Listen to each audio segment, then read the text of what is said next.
Salut à tout le monde, je vous souhaite la bienvenue sur cette vidéo. Alors cette vidéo est une vidéo introductive d'une série de vidéos que je présenterai, mais cette fois-ci je resterai sur un thème qui est très sensible, mais très sensible parce que nous ne voulons pas parfois regarder la réalité en face. Et cette vidéo introductive qui va inaugurer donc une série de vidéos parlant de la Bible et un peu le christianisme, puisque quand on parle de la Bible, on parle de facto de la religion du christianisme. Et donc c'est la première vidéo d'une série de plusieurs vidéos, je ne sais pas combien j'en ferai, mais vraiment qui seront sur la Bible. Mais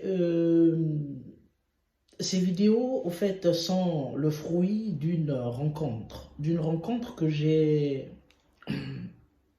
eu à faire surtout sur le plan de la lecture. J'ai rencontré je veux dire, un écrivain italien qui s'appelle Mauro Billino. C'est ce livre que j'ai acheté qui parle de la Bible n'est pas un livre sacré, la révélation de la plus grande supercherie de l'histoire. Voilà, Mauro Billino. Voilà. Donc, voilà, je sais que le titre semble un peu très violent, mais je pense que c'est tout ce que nous acquérons dans la vie, surtout en matière de connaissances.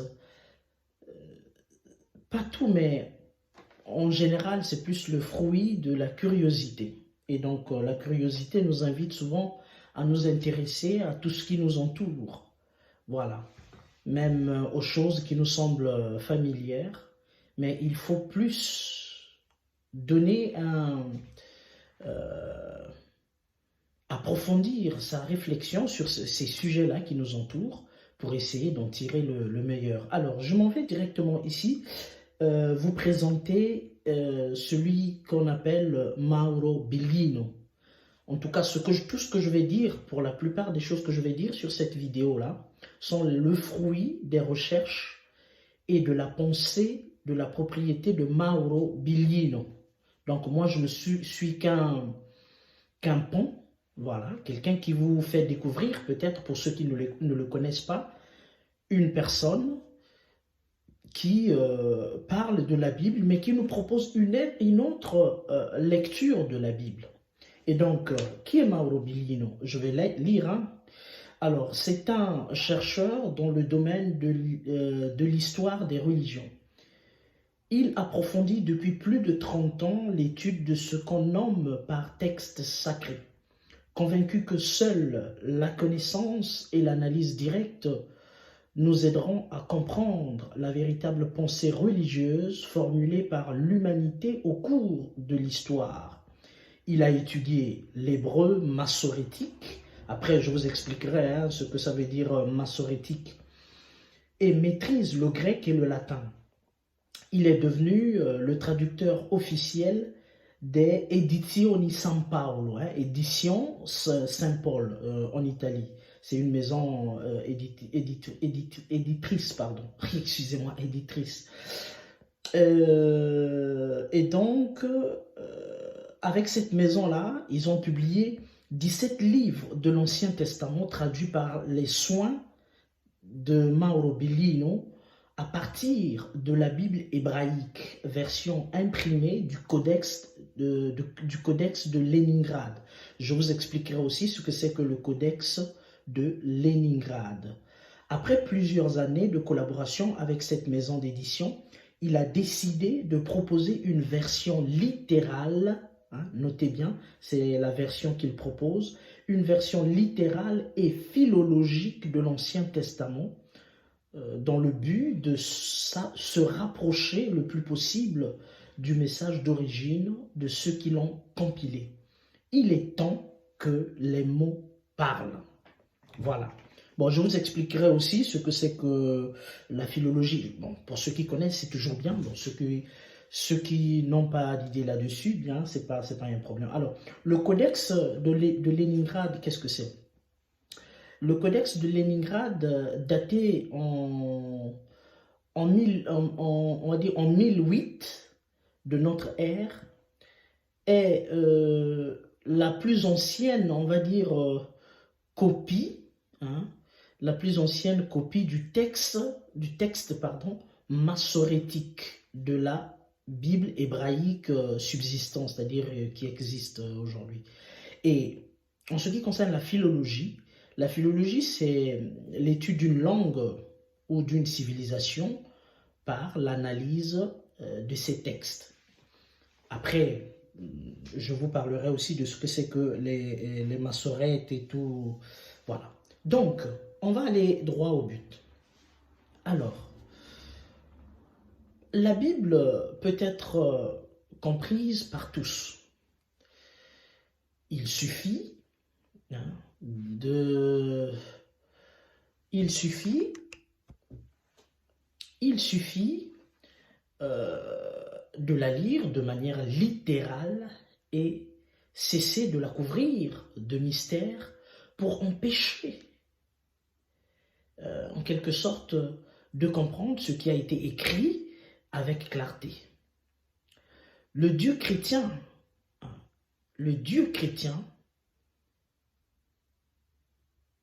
c'est-à-dire le Dieu qui a été transphasé dans le christianisme, là je suis en train de vous rendre un peu de manière synthétique Mauro Biglino. Le Dieu chrétien est un Dieu grec. C'est un Dieu, on va dire, qui est né avec le platonisme et le néoplatonisme.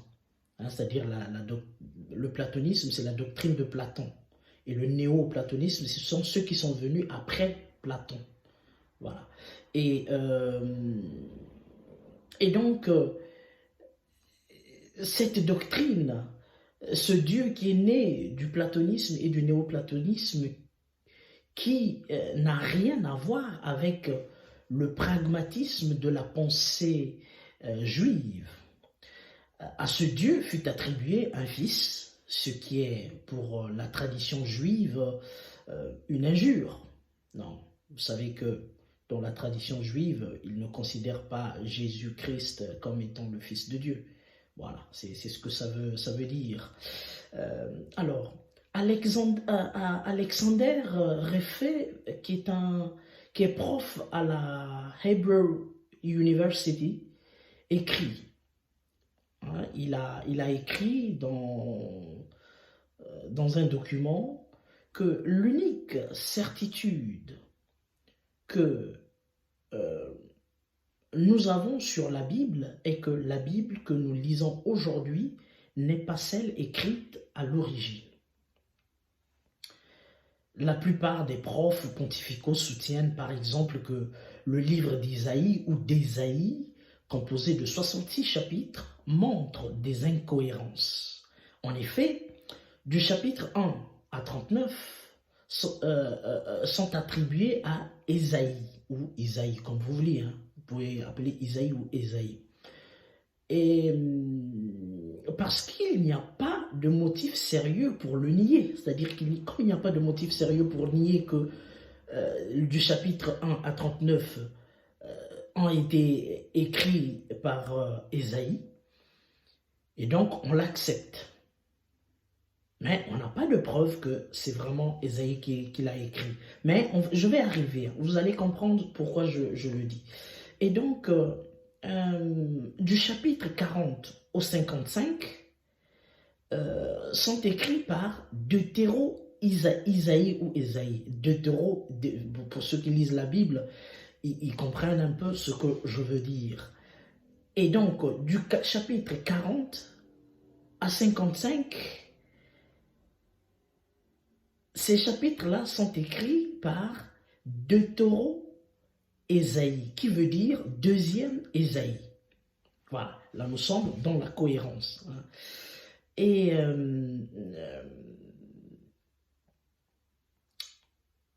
on va dire,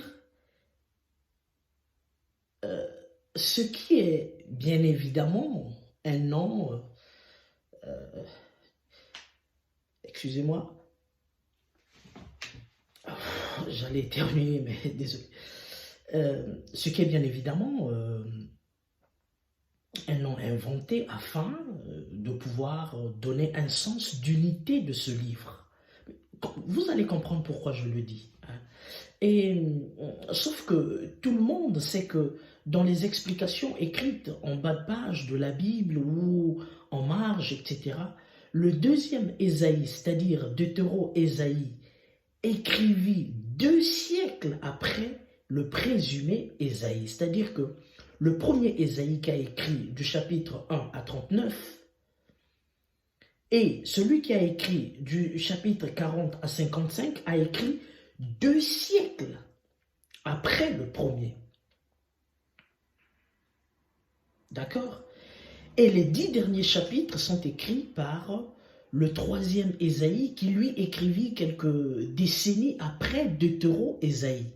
Donc on comprend que les 3 Ésaïe, c'est-à-dire celui qui a écrit du chapitre 1 au chapitre 39, suivi de celui de Deutéro-Ésaïe qui a écrit du chapitre 40 à 55, il a écrit 2 siècles après le premier. Et le troisième Ésaïe a écrit quelques décennies après le Deutéro-Ésaïe, donc le deuxième Ésaïe. Donc on comprend que entre le premier, le deuxième et le troisième Ésaïe, ils sont séparés. Il s'écoule des siècles. D'accord?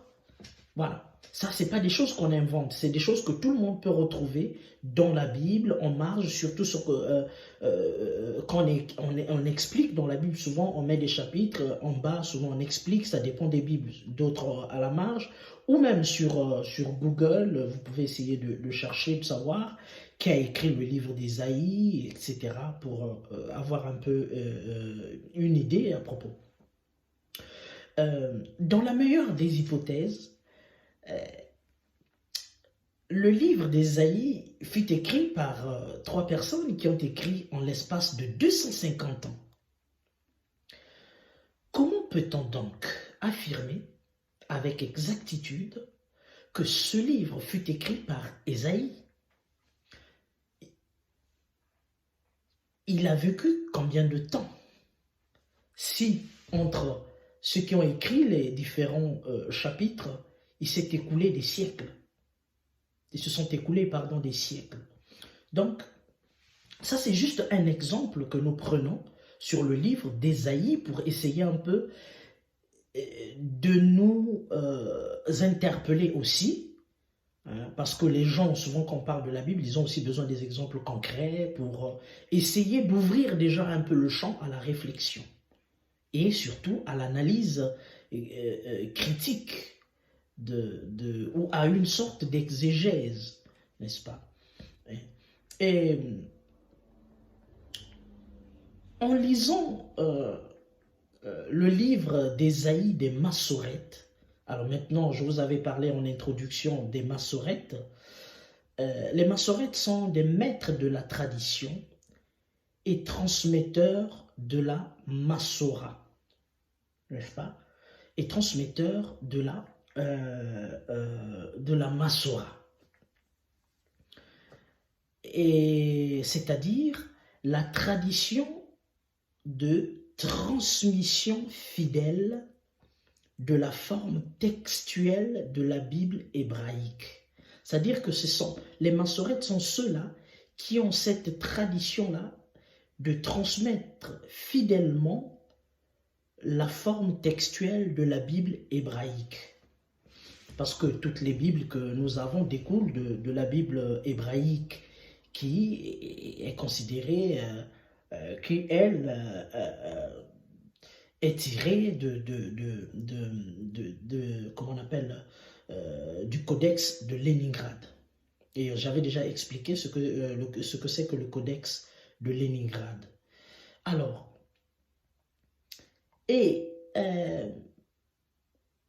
donc, en lisant le livre d'Ésaïe des Massorètes et en le comparant avec le livre d'Ésaïe trouvé dans les textes de Qumran, il y a environ 300 variants. C'est-à-dire que quand on lit le livre d'Ésaïe, qui se trouve dans les Bibles que vous avez chez vous, et qu'on compare les textes qui ont été trouvés à Qumran, là aussi on a découvert qu'il y avait des textes d'Ésaïe, écrits par Ésaïe. Mais sauf que dans ces textes-là, on a découvert qu'il y avait environ 300 variants d'Ésaïe. N'est-ce pas? J'espère que jusque-là, je me fais comprendre. Alors, si c'est Ésaïe qui est l'auteur de ce livre, on suppose que Ésaïe, c'est une personne, voilà. Nous devons d'abord nous poser la question de savoir lequel des Ésaïe a écrit ce livre. Puisqu'il y a déjà 300 variants, quand on compare les chapitres d'Ésaïe que tout le monde a dans les Bibles que nous avons chez nous à la maison, et les textes trouvés dans les manuscrits de Qumran.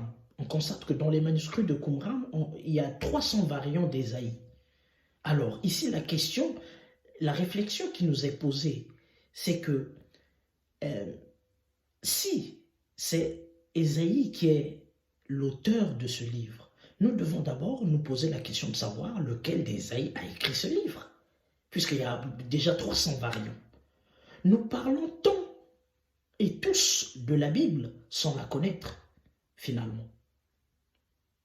Déjà, nous ne connaissons pas qui sont ceux qui l'ont écrite, quand a-t-elle été écrite, et comment l'ont-elles écrite? Comment la lisaient-ils? C'est autant de questions. Mais nous savons que quand ils écrivaient quelque chose, en réalité, ils voulaient dire autre chose. C'est paradoxal, n'est-ce pas? Les récits des origines de l'Ancien Testament sont sans doute des copies réélaborées des textes sumero, akkadiens et phéniciens. Nous allons ici quand même vous dire que quand on lit la Bible, surtout au début, là, il y a des Bibles où on explique l'origine de la Bible, on donne des faits, on explique, on dit bon, on l'a tiré des machins, de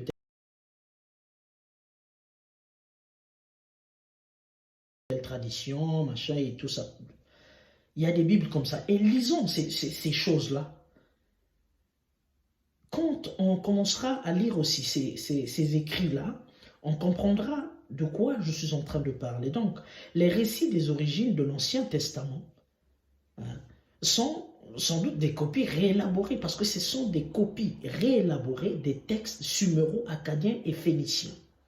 Donc, nous sommes, n'est-ce pas, nous sommes là devant un texte dont nous ne connaissons et ne maîtrisons absolument pas. Mais nous sommes sûrs et certains qu'il est inspiré par Dieu. Il y a problème. Il y a un manque de logique. En histoire, quand nous étions à l'école, les textes suméro, akkadiens et phéniciens, bon, quand je parle des Sumères, des Akkadiens et des Phéniciens, ce sont ces peuples-là qui se trouvaient surtout plus du côté du Liban actuel et du Moyen-Orient, l'Irak et tout ça, là, machin. Et on sait que c'est des peuples qui sont venus de l'Égypte, qui ont émigré et tout, parce que les premiers peuples qui ont habité là-bas, ils n'étaient pas blancs, ils étaient au début un peu noirs et tout.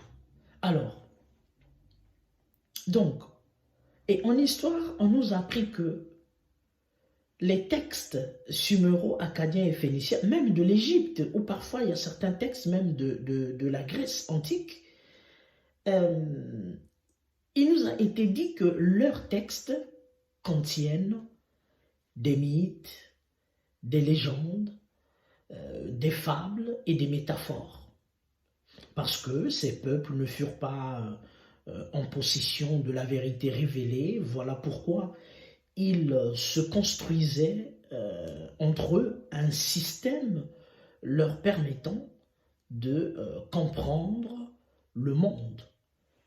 Mais on dit très bien, les originaux sont des mythes, des légendes, des fables et des métaphores, mais une grande partie des récits de la Genèse, qui sont des copies réélaborées, ce que je dis est écrit dans la Bible. Parce que quand vous lisez en introduction, avant de commencer à lire Genèse, il y a des Bibles où tu trouves des explications, on vous explique un peu de manière succincte un peu la Bible, comment elle est née, des trucs comme ça, d'où on a tiré des textes et tout.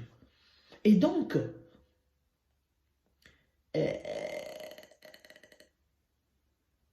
donc des récits, on a dit, des récits de la Genèse qui sont des copies réélaborées sont des vérités inspirées par Dieu. Qu'est-ce que ça veut dire? Ça veut dire que, donc, les originaux, c'est-à-dire là où on a tiré ces textes-là, puisque ces textes, on a dit qu'on les a tirés de la tradition des textes, des vieux textes suméro-acadiens et phéniciens. Et les originaux sont des fables et des copies réélaborées sont des vérités inspirées par Dieu. Voyez-vous là où il y a, il y a un couac, n'est-ce pas? Il y a une pierre d'achoppement, c'est-à-dire qu'il y a un obstacle dans la réflexion. Il y a un cheminement illogique, n'est-ce pas? Et l'Église nous l'a fait croire aveuglement, sans nous poser de questions. En fait, l'Ancien Testament est un livre, on va dire, écrit dans une langue qui n'a pas de terme adéquat qui puisse indiquer Dieu. Elle n'a pas de verbe pouvant signifier créer et n'a pas de terme indiquant l'éternité. Ça veut dire quoi? Vous savez que, comme on a dit, hein, la Bible, l'original, a été pris, a été tiré, on a dit, des textes massorétiques de la Bible hébraïque subsistant. Donc ça veut dire que ces textes étaient écrits en hébreu. Et en hébreu, il n'y a pas de verbe, de mots puissant indiquer le verbe créer, de mots qui signifient éternité et des mots qui signifient Dieu. Après, comme je vous ai dit, c'est une vidéo introductive. Hein. Après, nous parlerons, certains vont parler de Elohim, de Adonai et tout. On va arriver là, mais pas sur cette vidéo, les prochaines vidéos. Pour vous expliquer que ces mots-là ne voulaient pas dire absolument Dieu. Alors, la Bible est l'un de plusieurs livres écrits par l'humanité dans le cours de son histoire. Ça, c'est ce que nous dit Mauro Billino. Et elle parle du rapport d'un peuple et d'un individu que nous connaissons sous le nom de Yahweh ou Yahvé, qui nous a été ensuite présenté successivement comme Dieu. D'accord? Plaise ou non, nous devons la lire parce qu'il y a des milliards d'individus qui sont directement ou indirectement conditionnés par ce livre dit saint. La Bible ne vient pas de Dieu, ni n'a été inspirée par Dieu. Nous sommes en train, je le répète, de transmettre la pensée, les recherches de Mauro Billino. Je vous ai donné sa présentation, sa biographie en introduction. Donc, ce n'est pas n'importe qui. Ce n'est pas un intellectuel de pacotille, non. Voilà. Donc, c'est quelqu'un qui maîtrise sa matière. Il sait de quoi il parle, puisqu'il a traduit de l'hébreu en italien, en grec, en latin, etc., ou du latin, etc. Et donc, Dieu ne nous a pas créés à son image. Ce sont des Elohim qui ne sont pas Dieu, mais plutôt des individus dont parle la Bible, qui nous ont fait à leur image et ressemblance surtout. Voilà pourquoi, dans Genèse 1,26, on dit « faisons l'homme à notre image ». Dieu ne dit pas « je fais l'homme à mon image ». On dit « faisons », c'est au pluriel. Donc, nous savons ce que ça veut dire. Ça veut dire que ces individus-là étaient pluriels. Donc ici, ça veut dire que Elohim ne veut pas dire Dieu, mais c'était des individus qui étaient présentés successivement par la théologie dogmatique comme étant Dieu. Or, ce n'était pas le cas. Et donc,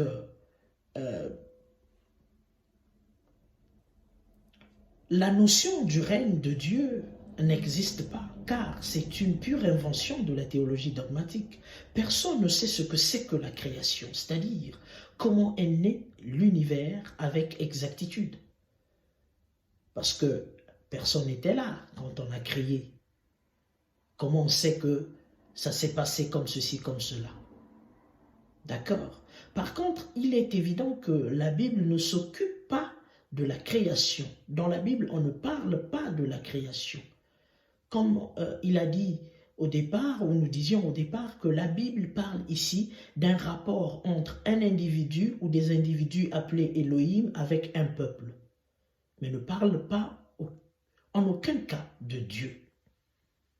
Et on va le comprendre au fur et à mesure des vidéos que nous ferons et pour découvrir exactement de quoi Mauro Bellino veut nous parler. Alors, au-delà des considérations fantasmagoriques qui consistent à dire au commencement était la parole, etc., mais qui l'a dit? Et il a dit à qui? Quand? De tous les livres quand même de la Bible, celui qui mérite peut-être d'être sauvé est le livre de la Genèse, parce qu'étant copié des livres plus anciens, des textes massorétiques comme on venait de dire,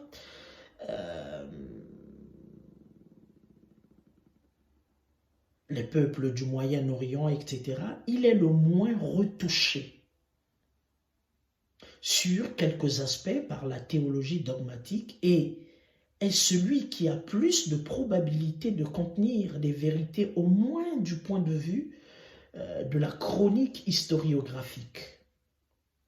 Donc les notions du diable, paradis, enfer, ange n'existent pas telles que définies dans la Bible. La Bible est d'actualité aujourd'hui car la politique et la géopolitique proviennent des informations contenues quelquefois dans la Bible. Et Mauro Bellino considère la Bible comme un livre de guerre.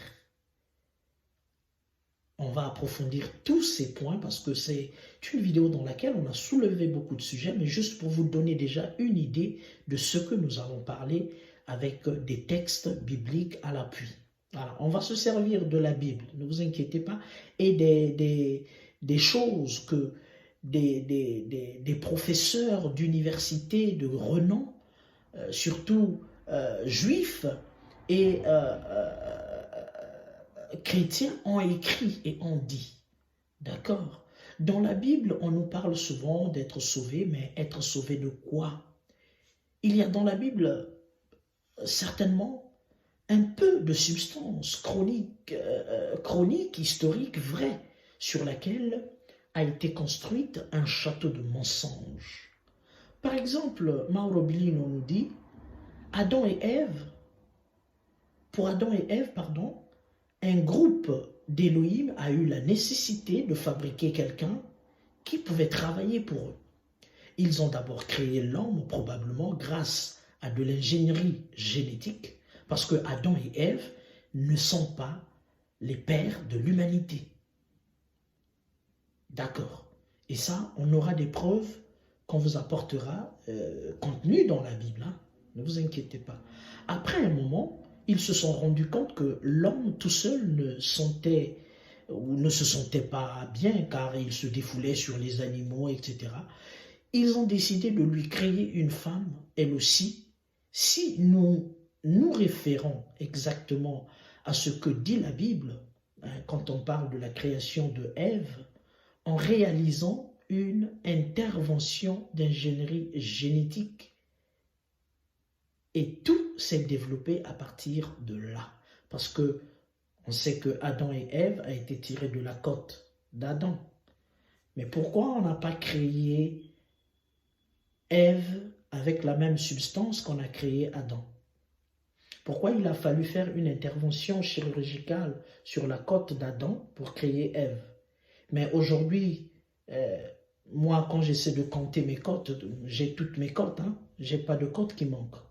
Donc, bref. Et nous arriverons à tout ça, on va expliquer selon la pensée, la réflexion, les recherches de Mauro Bilino, qui, lui, est entré en contact avec la langue originelle dans laquelle nos versions bibliques actuelles ont été écrites. Donc, il connaît de quoi, il sait de quoi il parle. On n'est pas dans le fantasmagorisme. Nous sommes ici dans la réalité. Et nous voulons, Mauro Bilino, qu'est-ce qu'il fait? Nous avons une version mystérieuse de la Bible, où bon, voilà, quand on dit ça, en réalité, ça voulait dire ceci. Non, il y a l'autorité de Dieu, etc. Mauro Bilino dit, d'accord, on accepte cette version où il y a le mystère, Dieu a dit ceci à telle personne, à X, Y. Mais lui, il nous apporte une autre version, c'est-à-dire qu'il met aussi la version d'une lecture littérale de la Bible. C'est-à-dire que lisons la Bible telle qu'elle a été écrite, en ne pas cherchant à ajouter le mystère. C'est-à-dire, lisons d'abord la Bible comme tout livre, parce que la Bible est comme tout livre. Parce que rien ne prouve la sacralité de la Bible. L'unique chose sur laquelle les gens se basent, c'est que la Bible, tout ce qui est écrit dans la Bible a été inspiré par Dieu. Mais nous n'avons aucune preuve qui prouve que tout ce qui se dit a été inspiré par Dieu. D'accord? Ici, ce n'est que l'interprétation de la théologie dogmatique pour nous faire croire que tout ce qui a été écrit a été dit inspiré par Dieu. Et quand on dit ça, c'est pour nous empêcher de comprendre ce qui a été écrit le plus simplement possible. N'est-ce pas? Quand on dit aimons-nous les uns les autres, ou je vais dire quand on dit par exemple au commencement était la parole. Bon, quel est le degré ou sur quelle base je me pose pour déterminer que au commencement était la parole? C'est une phrase qui est dite, mais qui voulait dire autre chose. Quel est le critère qui me permet de déterminer que ici on voulait dire ceci et là on voulait dire cela? Il n'y a pas de critère, n'est-ce pas? Mais les phrases sont choisies. À certaines phrases, ici là par exemple, on va dire au commencement était la parole, ici c'était dit clairement. Alors quand on va arriver à un autre passage par exemple, on va dire non, au fait ici Dieu voulait dire ceci. Nous sommes dans l'interprétation et non dans la lecture littérale de ce que nous voyons. Donc voilà un peu ce que Mauro Bilino nous propose et nous voulons faire ce voyage-là avec vous. Et partagez la vidéo, likez la vidéo, faites des commentaires. Je sais que les chrétiens, hein, ils se basent souvent, pas tous les chrétiens, mais certains ont souvent un regard très sceptique lorsqu'on touche la Bible. C'est intouchable. Or, aujourd'hui, nous devons quand même crever l'abcès pour pouvoir donner les éléments, quand même, dégager les éléments fondamentaux d'une vraie lecture de la Bible. Et la plupart des chrétiens n'ont même pas encore lu la Bible entièrement. Voyez-vous, ils se basent sur des versets bibliques. Voyez-vous, mais c'est un danger, on ne peut pas. Le livre, celui qui est considéré comme le livre sacré, les paroles de Dieu, alors on n'a jamais lu du début à la fin. C'est un problème. On ne peut pas se contenter des versets et des explications des pasteurs et des prêtres pour finalement accepter de manière ex nihilo, c'est-à-dire que comme quelque chose qui tombe du ciel, que oui, c'est la vérité. Non, nous devons faire une analyse et une lecture objective, mais qui vient de nous-mêmes. C'est-à-dire que ce que je lis, c'est ce que je dois comprendre. Faisons d'abord une lecture littérale, après mettons cette version mystérieuse, etc. Donc voilà un peu ce que je voulais vous dire en guise d'introduction sur nos séries de vidéos sur la Bible et le christianisme. Donc ça c'est la première vidéo, d'autres vidéos vont suivre et vraiment soyez connectés, suivez le cheminement pour que vous ne soyez pas perdus. Voilà, ici c'est un problème d'ouvrir quand même les yeux, essayer de voir les choses par nous-mêmes. Merci, je vous remercie de m'avoir suivi et on se voit à la prochaine vidéo. Merci.